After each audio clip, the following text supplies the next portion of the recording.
Assalamualaikum warahmatullahi wabarakatuh. Di sini saya akan sedikit menjelaskan hasil tontonan berupa video resume hasil teman saya dari sebuah buku karya tulis dari Muhammad Abdullah Mujib Syafi'ah Haji Ismail yang berjudul Ensiklopedia Tasawuf Imam Al-Ghazali. Buku ensiklopedia tasawuf ini disajikan oleh penulis secara alfabetis atau berurutan, sehingga apabila kita membaca dan memahaminya dari awal, akan mempermudah kita para pembaca dalam memahami konsep-konsep tasawuf. Imam Al-Ghazali seorang ulama besar yang dikenal juga sebagai Hujatul Islam atau argumentator Islam. Beliau lahir pada tahun 450 Hijriah di Persia. Beliau memiliki kontribusi yang signifikan dalam mengembangkan tasawuf. Beliau memiliki nama lengkap yakni Abu Hamid Muhammad bin At-Tusi Al-Ghazali, tetapi lebih dikenal dengan panggilan Al-Ghazali. Panggilan Al-Ghazali merujuk pada kampung halaman beliau dan juga pekerjaan ayah beliau yang seorang penenun wol. Sebagaimana yang saya sebutkan di atas, bahwasanya buku ini disusun secara alfabetis dimulai dari huruf A membahas tentang lafaz Allah. Allah adalah sebutan untuk Tuhan yang Maha Esa, Maha Kuasa, dan pencipta alam semesta. Nama Allah adalah satu-satunya isim alam yang merujuk langsung pada Zat yang Maha Suci, sementara nama lain menunjukkan sifat-sifatnya. Kata Allah kemungkinan berasal dari kata al-ilah atau Tuhan yang disembah. Sejak zaman kuno, manusia telah mengenal konsep ketuhanan dan menyebut Allah dengan berbagai istilah. Dalam Al-Quran, Allah digambarkan sebagai pencipta langit dan bumi, pengantar peredaran matahari, bulan, penurun hujan, serta tempat menggantungkan harapan.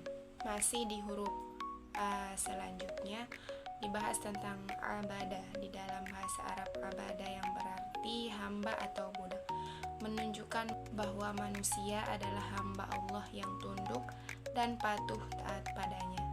Di dalam Al-Quran, kata abadah disebutkan sebanyak 27 kali dengan berbagai makna. Salah satunya di dalam Al-Quran, surah Al-Baqarah ayat 186. Bismillahirrahmanirrahim. Wa idza sa'alaka ibadi anni fa inni qarib, yang artinya, dan apabila hamba-hambaku bertanya kepadamu tentang aku, jawablah bahwa aku adalah dekat. Quran surah Al-Baqarah ayat 186. Ayat di atas menunjukkan hubungan sang Khalik dengan makhluk sangatlah dekat. Makna dekat di sini merujuk pada dekat secara ilmu, pengawasan, dan melalui doa. Allah Maha mengetahui segala sesuatu, bahkan isi hati manusia. Kedekatan ini bukan fisik, tetapi kedekatan sifat dan ilmu Allah yang meliputi segalanya. Abdul Qadir Jailani, salah satu tokoh tasawuf dan ahli sufi, juga sebagai pendiri tarekat Qadariyah. Beliau belajar banyak kepada ulama-ulama besar, bahkan beliau juga belajar kepada Nabi Khidir alaihi salam. Berbekal dari pengalaman dan ilmu yang dimiliki, beliau menjalani hidup yang mandiri dan zuhud. Beliau banyak mengisi waktunya dengan beribadah dan mendekatkan diri kepada Allah Subhanahu wa Ta'ala, sebagaimana kebiasaan seorang sufi. Prinsip-prinsip tasawuf menurut Imam Abdul Qadir Al-Jailani di antaranya yakni sebagai tasawuf harus berlandaskan syariat. Beliau menegaskan setiap jalan tarekat yang tidak diikat oleh syariat adalah kesesatan. Amalan sufi tidak boleh bertentangan dengan Al-Quran dan Sunnah.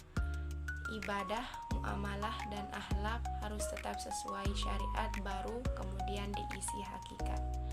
Tazkiyatun nafs, pensucian jiwa.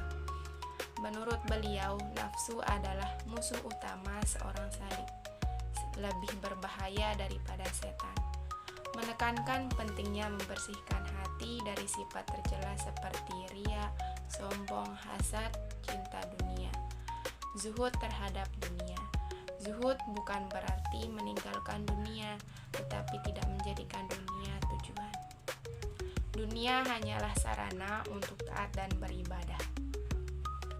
Kesimpulannya, resum ini memberikan gambaran yang jelas mengenai kontribusi dari Imam Al-Ghazali sebagai salah satu tokoh tasawuf serta menguraikan konsep dasar ketuhanan dan kehambaan dalam perspektif tasawuf, dan juga menegaskan bahwa praktik tasawuf yang benar sebagaimana diajarkan oleh Imam Abdul Qadir Al-Jailani harus selalu serius, harus selalu selaras dengan syariat Islam dan berfokus pada penyucian jiwa atau tazkiyatun nafs dan zuhud. Sekian resum dari hasil